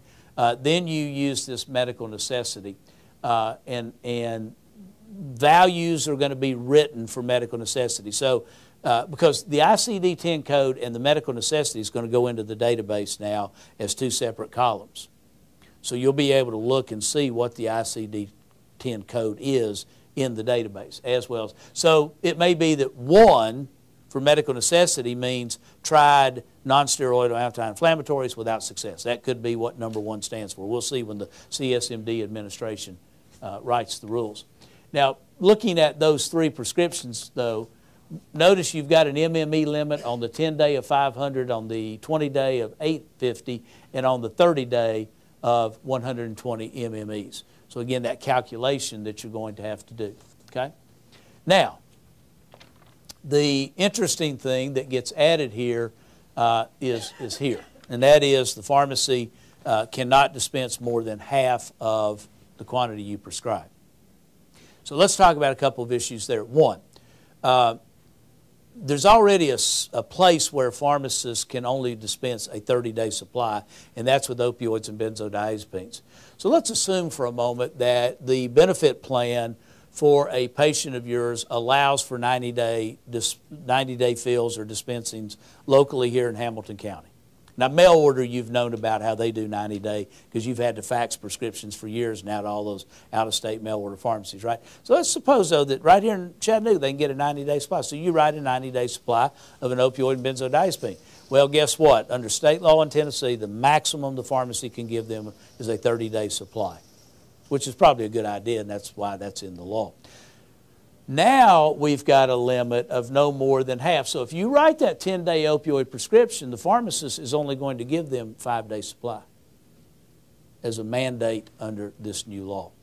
Part of the theory here is that patients get these prescriptions for a 10-day supply. They take 2 days of it. They're nauseated. They feel like you know what, and they stop taking it. And now there is 8 days times 4 a day. 4 8s are 32 if my math is correct. So there are 32 hydrocodone tablets sitting in that house that are sitting there for somebody to take. So that's part of the half fill requirement now that you're going to see. So just keep that in mind. The second item I want to mention is we already have in Tennessee a law where you are required to place the diagnosis on the face of a prescription for a particular class of drugs. Anybody know what that class of drugs is? Stimulants. Amphetamine and amphetamine-like substances. Those of you that are younger in the room don't remember this. Those of us that are older do. But in the 1980s, we had as many diet clinics in Tennessee as we had pain clinics in the last few years. Okay, we had clinics everywhere. Do anybody remember the names of the drugs they were prescribing? Fen-phen combination. ionomine, tenuate dospan, Didrex. You remember all those Schedule 3 and 4 controlled substances? So the Board of Medical Examiners said that's enough. We got people all over the state using these drugs. So the medical board did what? They said you can only prescribe those drugs for 5 approved indications. And the 3 most often used are what? What do you use stimulants for more frequently than anything else? ADD, narcolepsy, and chronic depression refractory to other drug therapy. Those are the 3 primary reasons those are used in Tennessee. Well, in that medical board rule, it says that you're supposed to write the diagnosis on the face of the prescription. You guys don't do a real good job of that, I'll just be honest with you. Sometimes you forget patient address, right, on a controlled substance prescription. What's the pharmacist do? Adds the address. And you might say, well, wait a minute, that makes no sense because we never get a call from the pharmacist saying we didn't put the diagnosis on the script. Well, of course not. Because 99% of those scripts for those stimulants are for what? ADD. So they go out and they say, Miss Jones, I just want to make sure, what did Dr. Wilson tell you this drug was for? What's going on? Oh, I've been diagnosed with adult onset ADD. Beautiful. That's what I needed to know. Pharmacist writes ADD on the face of the prescription and moves on. Folks, guess what? They're not going to take patient report of what the medical condition is and interpret that over to an ICD-10 code to put on your prescription. They're not going to do that. And I would, if I were you, I wouldn't want them to do that because that immediately creates the specter of what? Different ICD-10 codes on the script versus medical record versus so I think staff need to be starting to train them up about the need to put ICD-10 codes on prescriptions for opioids once we get to this trigger in the new state law. The pharmacists are not going to do that for you, and I understand that, and I think you do too. That because we don't need to try to do that from patient report. Okay. There's some good news here. There are some exemptions that are now allowed. So if one of these exists, then you write ICD-10 code on the script, and then you write the word exempt on the face of the prescription. So let's start over here. I want to go down to the second one first. Patients receiving hospice care. Well, that was in the old law, so that's no big surprise. You know about that one. The top one, though, related to hospice care is a little different. Patients receiving active or palliative cancer treatment. So in order to get your patient an exemption, you would have to enroll that cancer patient in a hospice program. Now you don't have to do that, as long as you've got a diagnosis of cancer. And of course, remember in Tennessee, within 6 months of that diagnosis of cancer, you're supposed to report that to the Tennessee Department of Health under our cancer reporting system in Tennessee. So make sure you get that report, which then is a way that you substantiate and document that you've got a cancer diagnosis. Because, well, yeah, I do, because I sent it to the state 6 months ago, like I'm supposed to under state law. So keep that in mind. Patients with a diagnosis of sickle cell disease, that's new in Tennessee. We know a lot of opioid therapy is prescribed for the pain of sickle cell disease. Patients in a licensed facility. Well, we'll see what all is included there, but right now, all the Title 68 health facilities, which would be acute care hospitals, SNFs, LTCFs, assisted living, where medication rounds are provided by a medication nurse, LPN, RN. So if you're rounding in those facilities, those are all exempt from coverage here. We also have to think about another type of facility in Tennessee, and that's our residential mental health facilities, and some community mental health facilities as well, depending on how they're structured. So if you go out here to Moccasin Bend, 185-bed inpatient psychiatric facility, that would be exempt under Title 33 of Tennessee Code on mental illness treatment in Tennessee. Patients seeing a pain management specialist are exempt. So pain management specialists are exempt. Now, if any of you thought, it's really curious that in Tennessee we have these guidelines for acute pain management. I'm sorry, I blew that. Chronic pain management, but we don't have anything for acute pain management. Well, you do now. That's what this law is all about. So the other thing, in addition to remembering this law only applies to opioids, is what? It only applies to acute pain management. Well, how do I know that? I know that because of this exception right here. So you use this law, and I will remind you that this is law. The Tennessee Department of Health guidelines on chronic pain management are guidelines. They don't carry the weight of law. Okay, so keep that in mind. This can get you in trouble for violations. Guidelines can as well, but not as direct as this will. Okay, so we got this 90 days in here. Well, that is in the Tennessee Department of Health guidelines. The definition of chronic pain management is what? When 90 days of opioid therapy in 12 months. So if you have, it's December 30th. Ms. Jones reports to you with a new painful condition, sprained back, whatever it is. You look in the database. And back in January, February, and March of this year, she was on 90 consecutive days of opioid therapy. She's exempt. And if you're now going to be treating her for pain management, you can say exempt, and you leave this law behind and do what? Transition over to the chronic pain guidelines. Does that make sense? So the chronic pain guidelines, that's what you follow if you've got 90 days of therapy in 12 months. If you don't have 90 days of therapy, then you follow the acute pain guidelines or laws here in Tennessee. Patients being treated with methadone, so all of your outpatient Suboxone, all that is exempt. And then patients who have suffered severe burns or major physical trauma.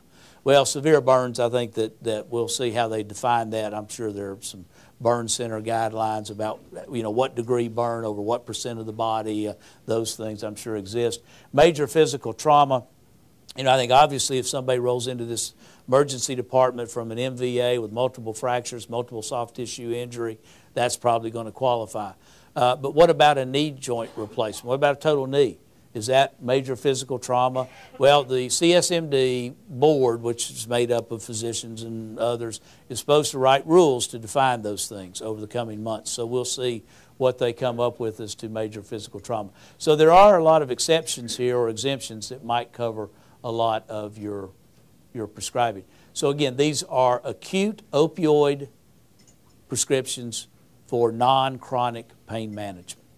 Okay. So back to the MME. So now you got these MME limits in the law. How do you calculate that? Well, here's an example. So 50 milligrams of hydrocodone, which is 10 tablets of hydrocodone, acetaminophen, 5/300. Then you go over here and you identify what the MME is. So you got your conversion factor. So you're going to have to do that calculation of what is the, so 50 MMEs. Because remember hydrocodone on this table. See the third item down, hydrocodone is 1, and here's morphine, which is the standard bearer, if you will. Morphine is 1. So that's why you say 50 milligrams of hydrocodone is a 50 MME, because it's 1. So 50 times 1 is what? 50. So back here, you look, at Nucynta is 4. And by the way, Nucynta is not in the CDC's online table, but it is in the CDC app. Okay, so don't be misled by that. It is included here in this calculation. So think about how you might be able to modify. But it doesn't take a lot to get you up to 50 MMEs per day pretty quick. And so 3 days, 50, that's 150. You're allowed 180. You got 30 more to play with there. You're almost at 180 on a 3-day prescription with 10 tablets. Okay, you're at 50 MME. I'm sorry, I said 3. If you go on up to the 10-day prescription, you don't have to add a whole lot more of those to the mix. And your conversion. By the way, CDC has a great little table and formula that you can use. All right, one other new law to talk about. This is a federal law. Historically, under federal law, if you wrote me a prescription for OxyContin 20 milligrams, number 61 BID, and I go to the pharmacy and I say I want to get this filled, and the pharmacist comes back and says, well, here's the cost. You don't have any insurance, and I go, oh my God, I didn't know that stuff was that expensive. I only want 5 days then.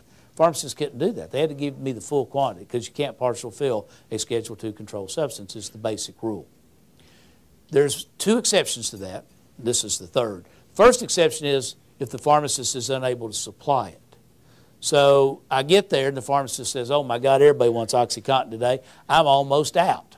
I'm going to give you 2 days supply. I'm going to give you 4 tablets. If you come back in here in 3 days, I'll give you the rest of it because I'll have a shipment in by then. Fine.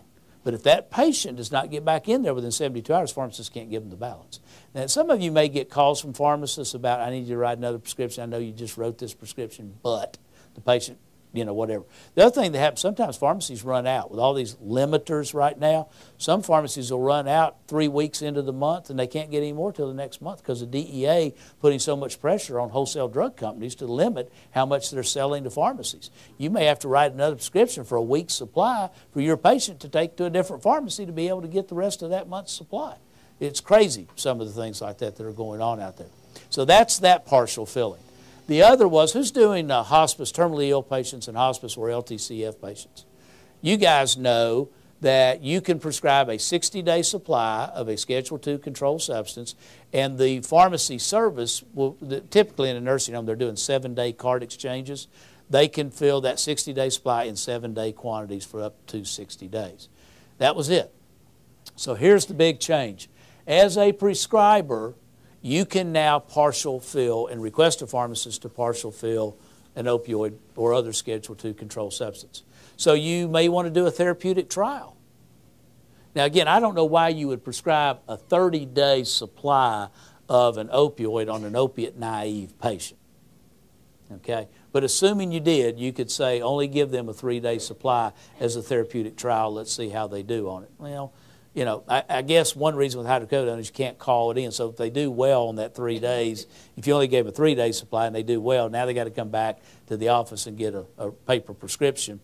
Or, back to electronic prescribing. If you're electronic prescribing, then you can solve that problem, right? Because now you can issue 27 more days electronically if the patient's trial goes well. So think about how you maneuver around those things. The other part about this that's unique is that patients can request that partial fill now. I couldn't request it on that 5 days, but I can now if the price is too much. But we're also hearing that patients are requesting it for other reasons besides cost. For example, if any of you had some of your senior patients tell you that they get their prescription for their hydrocodone filled on the first day or the last day of the month, and it never fails, that scuzzy grandson shows up on that day to visit. And when he leaves, half of my hydrocodone's gone. So what patients that have relatives stealing drugs from them are doing is they're asking pharmacists to only give them 3 days at a time. That way they don't lose the whole shebang in one theft, all right? So keep that in mind. You may want to know about that with your patients if they're doing it. So 30 days you have to get the balance, and you can't give more than what was in there. All right, so let's hear from Dr. Mancini about pain pathways and multimodal therapy. Now, as physicians, we're very data-driven, right? Our behavior is supposed to be changed by the data that comes to this. So if I can impress upon you the positive data that's out there about a non-opioid pathway for something that's as common as colon surgery, then I'd like to do that. Here's a large meta-analysis that looks at 2 groups, an opioid group, which is the standard care, and those that followed a multimodality pathway plan. And you can actually see here that not only did they have a shorter postoperative stay, they had less opioid in surgery, they had less opioid overall, they actually had better pain scores. So that should debunk some of the concerns that a multimodality approach doesn't treat pains for patients. It actually does, and they can have better outcomes. So let's think about pain for just a minute. What this diagram shows is that pain can be treated at multiple locations. Now, if you think about opioids, they really just work on our brain. They don't work on the location of where the pain starts from, and they don't work at where our nerve bundles come into the spine. They only work on our perception of pain. The reality is that pain is interpreted in all these locations. So multimodality therapy should immediately have some appeal to it, right? Because we can use local injections at the spot where the pain starts. We can use NSAIDs to decrease inflammation. We can use spinal blocks and so forth to be able to reduce how much opioids are taking. Now, opioids are still going to be a part of our care, but they can be diminished. The other thing I don't think is given as much credence is thinking about how to treat pain without medications at all. See, there's a lot to the psychology of pain as there is the physical parts of pain. And I think we're too quick to the prescription when there's actually a more of a behavioral change that can happen. There are easy things like heating pads or ice pads or elevation or deep breathing exercises, But it's also going to take an evolution in discussing with our patients. It's going to take time with us explaining to patients what those bad outcomes and why we're not prescribing opioids to begin with. We want our patients to be able to follow plans and feel cared for even when we go in a low opioid pathway. Working together, we'll be able to reduce this usage. It's hard to get people off these medications. It's easier to prevent it by not initiating opioid care. That's the real impact that we can have as surgeons and as primary care providers in our patients' lives. Okay, so there's that opiate naive, keeping them opiate naive, not initiating the opioids at all.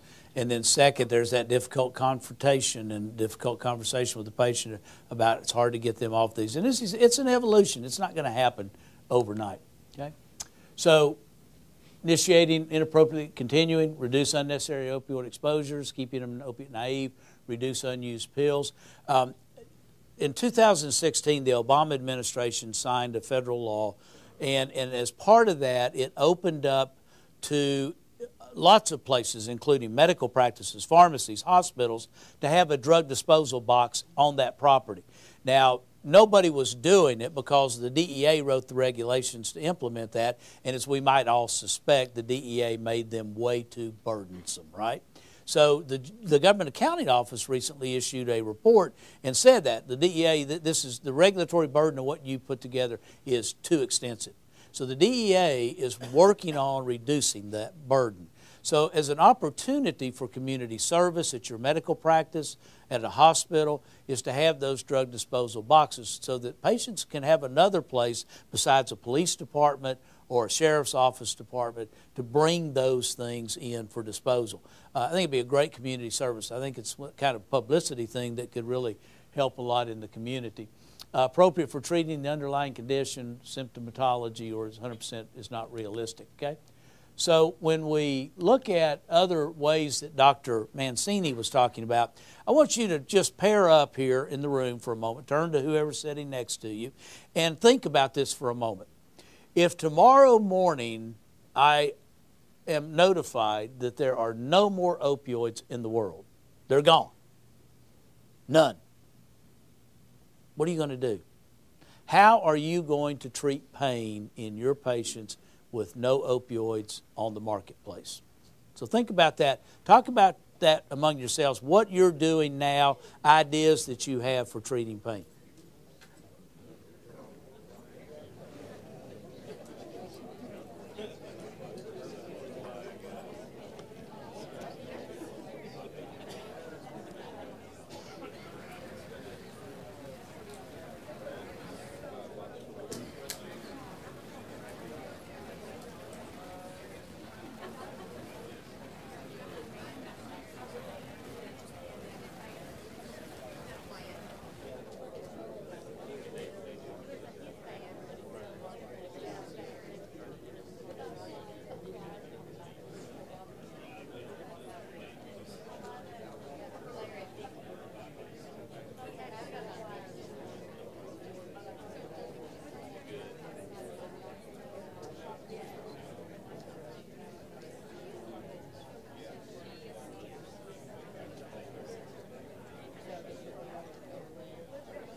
All right, what did you come up with? Give us some examples. Shout them out. Trigger point injections. Trigger point injections. Nerve block. Talk therapy. Mindfulness. Did I hear you say mindfulness? I'm sorry. MBSR. Okay. Acupuncture. I'm sorry. Acupuncture. Acupuncture. What else? Evaluation of lifestyle, exercise, massage. Did anybody say physical therapy yet? Physical therapy. Okay. What? Cryotherapy. Cryotherapy. Sleep hygiene. Ma'am? Mental health counseling. Any of you used hypnosis? Hypnosis? Anything else? I'm legalized marijuana. We're not going there. We have minors in the audience. We can't talk about marijuana today. She's so cute. And so well behaved. CBD oil, as you know, is now available in Tennessee, and I've heard that shouted out when I've done this, and with some effectiveness. I've heard about Marinol being used with some effectiveness. I had a Vistaril the other day, and I haven't had a chance to have my students do some research on that. I know what Vistaril is, but I hadn't thought about it in this context. Something that none of you mentioned. Topical analgesics, right. We were down at Jackson Madison County Hospital, and physician said, are those Vistaril? Lidocaine patches really effective? And I said, that's a good question. I don't know that I'm prepared to answer that. So I got back to school, and I had 2 students with me last month, and I said, okay, I got a literature retrieval I need you guys to do. Sure enough, there's some pretty sound evidence about that. Of course, you got ketamine patches as well. Surgeons doing total knees. Where are you guys at? You using long-acting Marcaine injections in the joint associated with surgeries? Apparently there are none here today. I was at a national meeting recently, and when I went through the exposition trade show part of that meeting, I noticed something I hadn't seen before in recent years, and that is all these people sitting around in these exhibit booths with all these wires plugged onto them. We used TENS units, trans-electrical neural stimulation units, in the 80s with a lot of them. And they kind of went away. Now they are resurging. So TENS units, trans-electrical neural stimulation. So you guys hit almost all the ones that, y'all are talking about blocks of. Once in a year, alpha stim, not TENS, it's an alpha stimulation. Alpha stimulation, okay. Yeah, I don't know what those things are. I'd need to learn a lot about them, but there's a lot of that stuff that's out there. Okay, so back to the issues we talked about early on about health insurance coverage. Think about all those things you just talked about and whether or not coverage would be available for those. So I think documentation of the effectiveness of those. Well, here is the Cochrane reviews show us that the combination of ibuprofen 200 and acetaminophen 500, patients self-report 62.5% effectiveness in pain relief, compared to 21 with oxycodone 15, compared to 2 5 milligram percent at Percocet at 37%. Okay, so you can look at the Cochrane reviews, just Google it online. You can get more of that kind of detail. Some of you may have heard of the World Health Organization pain ladder. We use this pyramid approach, but acetaminophen, NSAIDs, COX-2 inhibitors, gabapentinoids. Earlier today, gentleman talked about using Neurontin and Lyrica together as a combination for pain management. So there's another non-opioid alternative for you. Neural blockade, ketamine, and then opioids only if needed, way up there at the top of the pyramid. Multimodal therapies, all these things, structural procedures, injections, surgery, biomechanics, behavioral things, massage, lifestyle, exercise. You guys hit on most all of those. Alternatives to opiates. How many of you have heard of the ALTO program? The ALTO program comes from St. Joseph Regional Medical Center in New Jersey. And what they did, they called this thing the Alternatives to Opiates, where they get the ALTO from. Through pain management, so you see there the examples of the things. That nitrous oxide, we didn't mention that here a moment ago. First 6 months, opioid reduced by 38%, 75% found pain relief without opioid therapy. Well, what they did then is they took these I shouldn't say disease states, medical conditions is a better word. And so these medical conditions, and then they put with those a protocol for treatment and using these items. I mean, look up there at the top. Haloperidol. How many times have we thought about Haldol in recent years? Unless you are an LTCF or SNF practitioner in a nursing home, you may be seeing some of that. But anyway, you can see the different things that they have here. Well, the CDC has done something similar. CDC's got these protocols for treatment for kidney stone, back pain, and a broken bone, none of which involve opioid therapy. So is it possible to keep patients with these medical conditions opiate naive by prescribing things other than opiates? Well, there seems to be some indication of that. By the way, on this, if you go to their website, you'll see a lot more of these. There are a lot of these out there. As a side note, I got an email this morning, if it's the email, I think it is. Baptist Health System in Memphis has done something similar to the Alto program. And so they've created some of these protocols. So it's nice to see some of this right here in Tennessee being developed. More strategies and tools. We've already talked about e-prescribing, so I'm going to skip that. But what kind of clinical decision support tools do you have in your EHRs?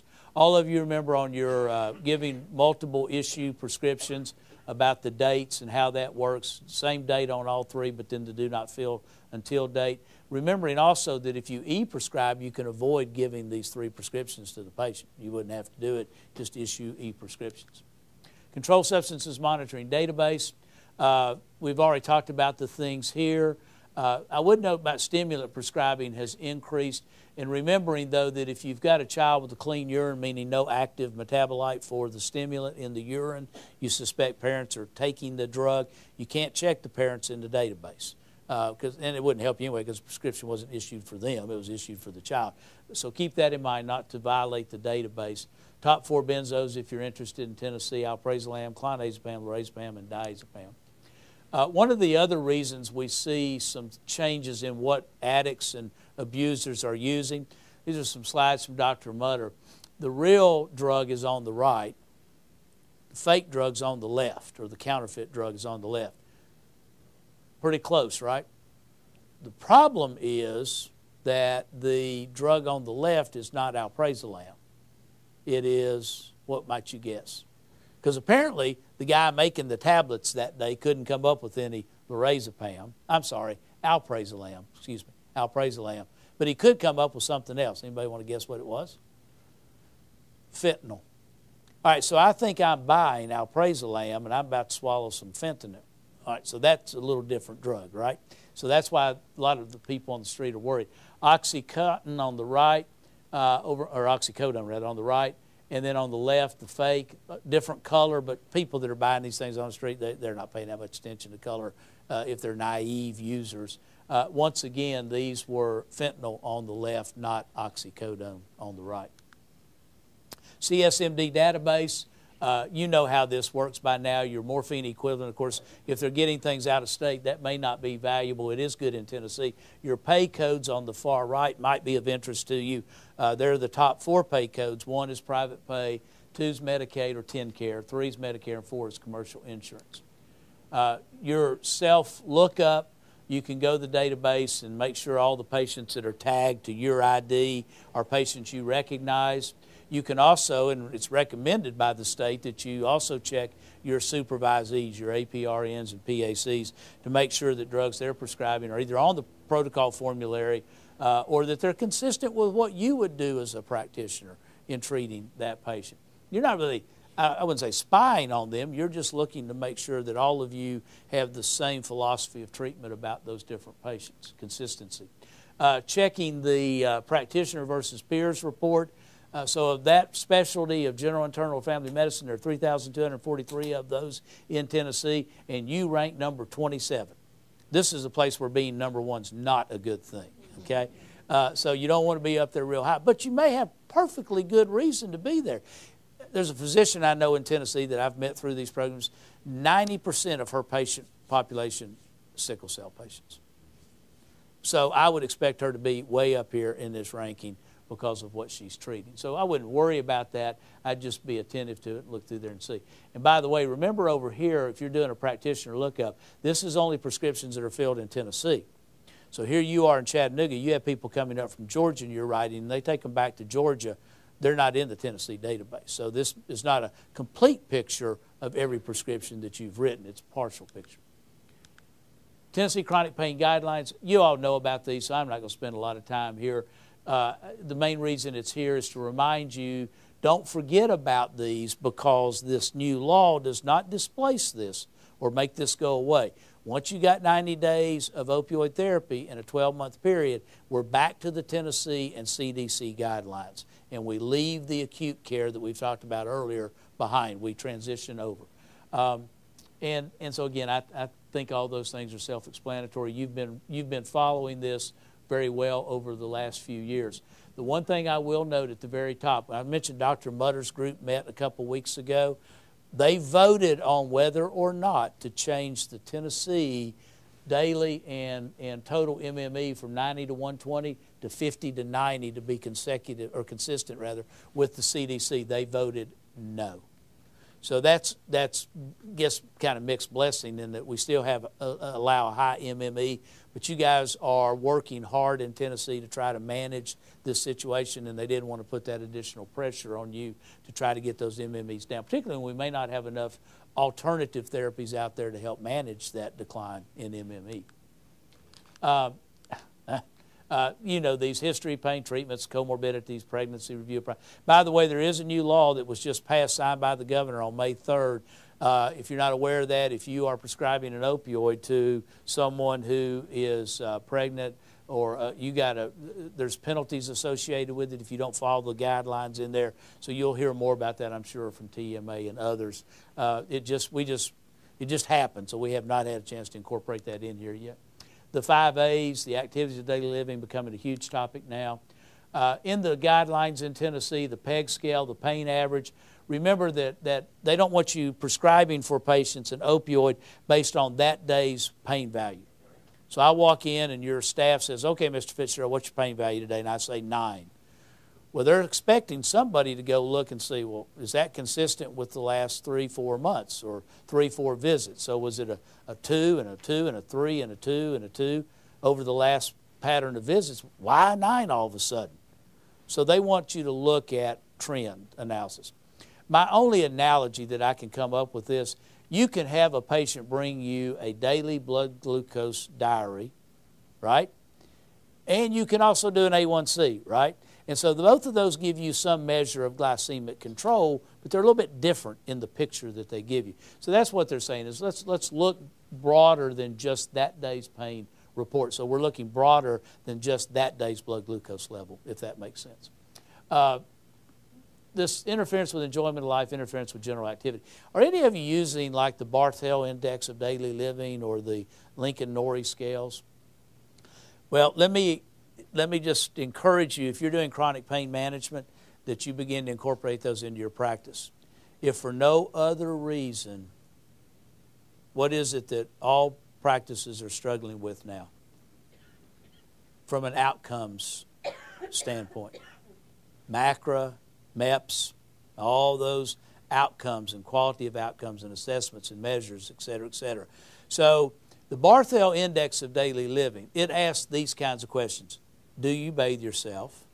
Do you cook your own meals? Do you clean your house? Do you do your own laundry? Do you do your grocery shopping? Do you drive to the store? And it's all on one page. Now let me throw in here for the team approach in a minute. Because pharmacies now have to do some things in the way of quality with insurance companies that pay for prescription drugs, pharmacies see patients every 30 days for their refills on opioids, right? So they're starting to use these indices. There's another one, the Lincoln-Norrie. It's a little more complex. So what pharmacies are doing is they're looking at 30-day improvement in functionality. They'll share those with you if you would like to see them. They have no reason not to share those with you. So if you know that pharmacies in the area are doing that kind of monitoring of improved functionality, this enjoyment of life and general activity, then ask them for those. And again, you can put them in your practice as well. Give something for patients to do while they're sitting in the waiting room, and they can record that, and your staff can track some of that. Now, if we're doing acute stuff, I wouldn't say you need to do that. So if I have to have some kind of shoulder surgery, I know that for a couple of days I'm not going to be able to lift my arm up to blow dry my hair, which in my case is a few-second process, okay? So even for a few seconds, I'm not going to be able to handle that. I'm not going to track that because we know it's coming back, okay? I may do physical therapy. They're going to do range of motion. That's much different than what we're talking about with chronic pain patients, about whether they're cooking, whether they're gardening, whether they're doing those types of activities. One provider, one pharmacy. That's kind of hard because of some of the things with PBMs and the way they sign these contracts and force patients to go from one pharmacy to another. So that is a difficult thing to manage.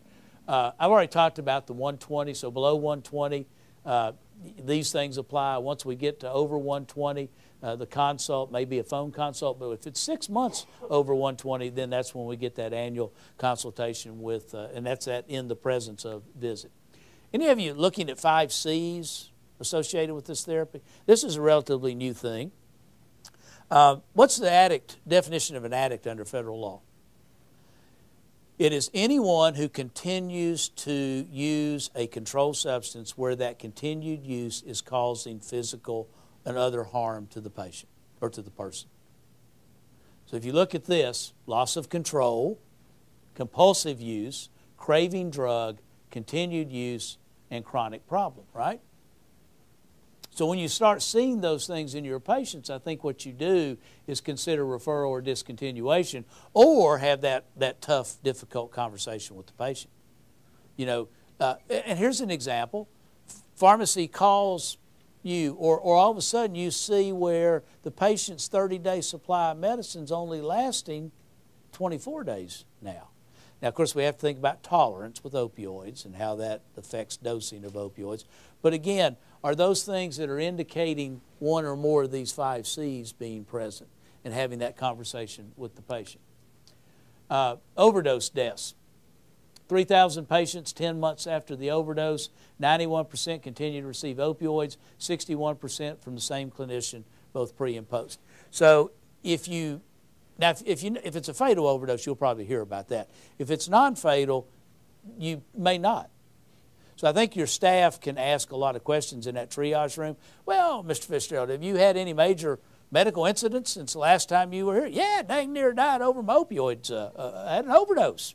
Okay? Well, here's the thing. You would then say what? Well, no more opioids for you. I'm not going to prescribe anymore. That's it.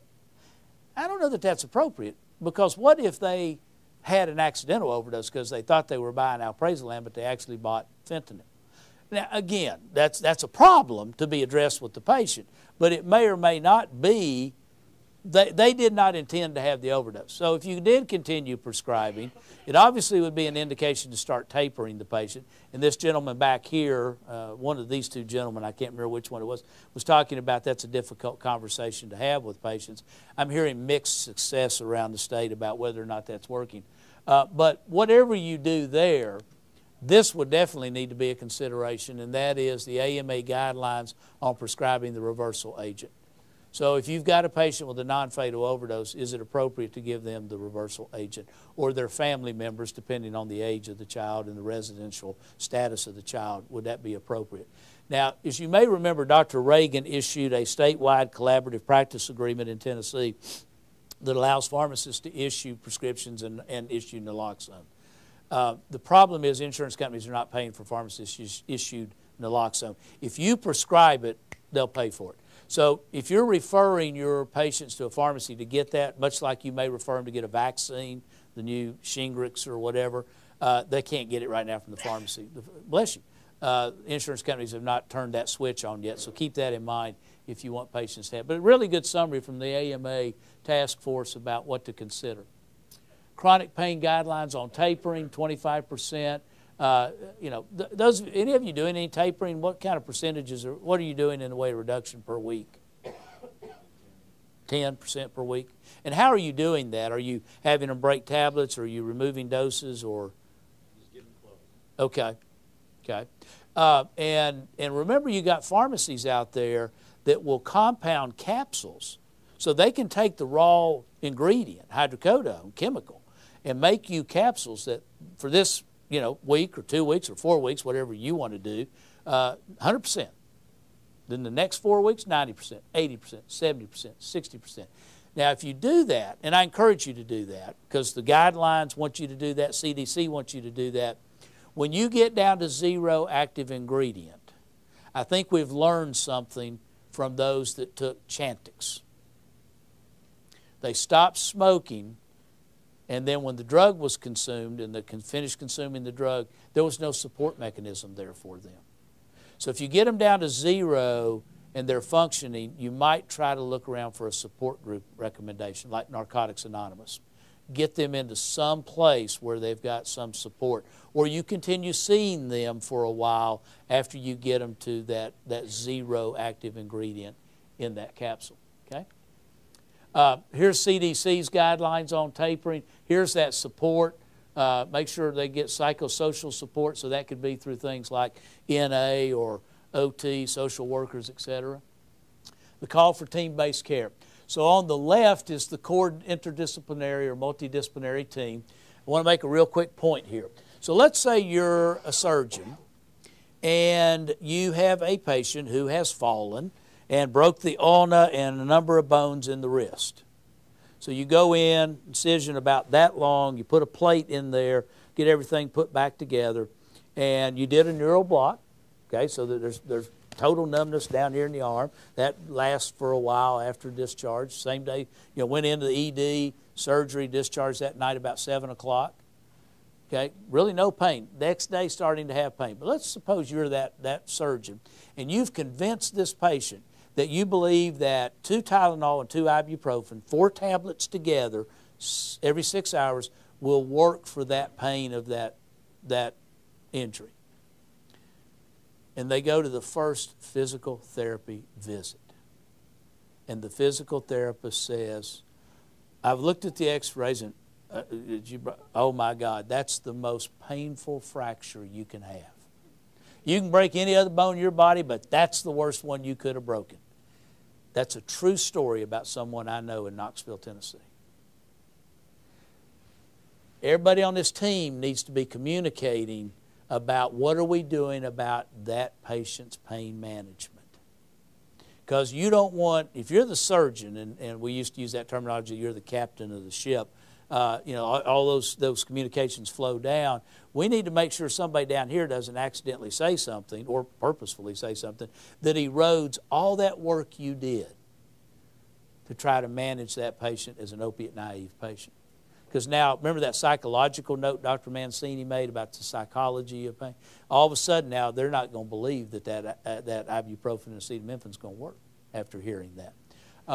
So over here on the right, you got some others, the pharmacists being part of that team, looking up drug things for you, consults, etc. And actually, this is the first time I've been back here at Erlanger. I don't know if any of you have met Dr. Emily Goodwin, one of my faculty that we've placed here, embedded her in the pharmacy department, working with medical students, pharmacy students, and Dr. Panda. So exciting things about that, but think about pharmacists. I went to a program recently, and I thought I was going to hear 3 pharmacists talk about what they do in medical practices they work in, and these are large corporate, like DaVita Medical was one of them. It was the medical director that came. I didn't realize DaVita Medical has 60 pharmacists on their staff to help manage lots of different issues associated. And all of you had pharmacists in training. You got them right here, right, to do vanc dosing for you and all that kind of stuff. So ask yourself, am I fully utilizing those guys out there in the community to gather data for me about my patients, like that Barthel Index, doing compounding of tapered dosages? So think about how that might be more useful for you. And obviously these occupational therapists, getting people back to work faster, because that's one of the things right here. Here's the list of evaluations of these patients and what it means to have team-based care. Faster return to work. What's that old saying? The idle hands are the devil's workshop.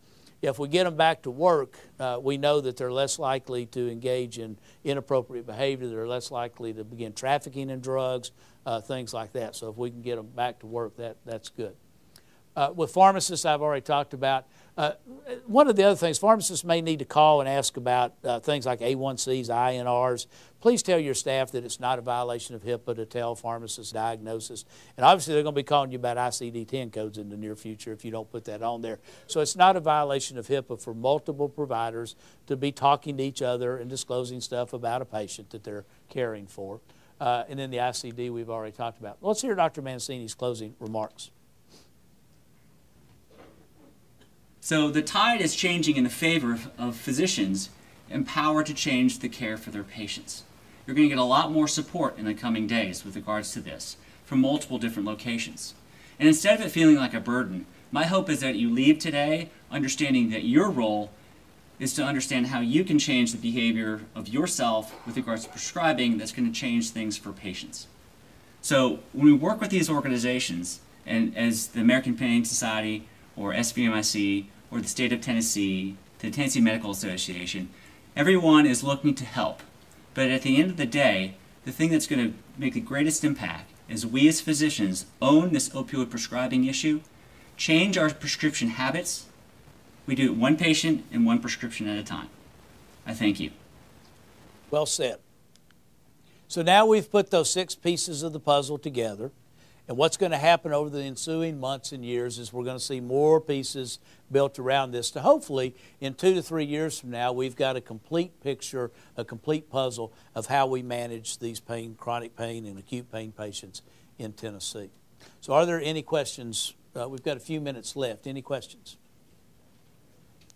Yes, sir. So the pharmacy, even on a less than 180 milligram equivalent prescription, is going to just dispense half of that? No, that only applies when we get up there to the 10-day 500 MME milliequivalents. Yeah. When are they going to start doing that? Well, that's part of what we're not sure of. So the question is, when are pharmacists going to start dispensing only half of the quantity you prescribe? Well, remember that only gets triggered on that 10-day prescription. And there are 2 schools of thought, and we're waiting to find out. One is that begins in July. One is it begins in January 1, 2019. So we'll see. There is some grace period in there until January 1, 19 if you don't have computer systems that are capable of doing things that need to be done. So some pharmacies may immediately jump on this.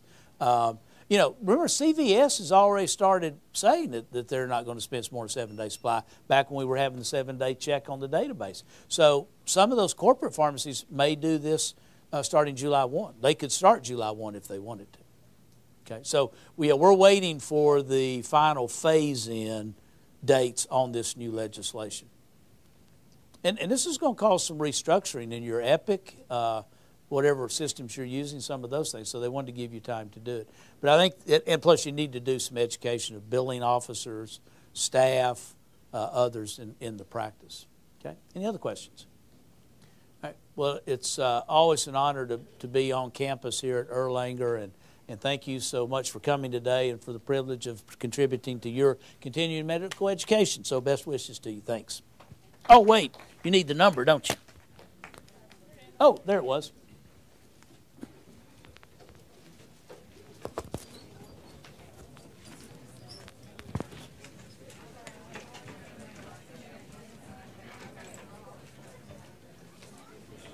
It's a great presentation. Oh, well, thank you. Really, I appreciate it. really useful.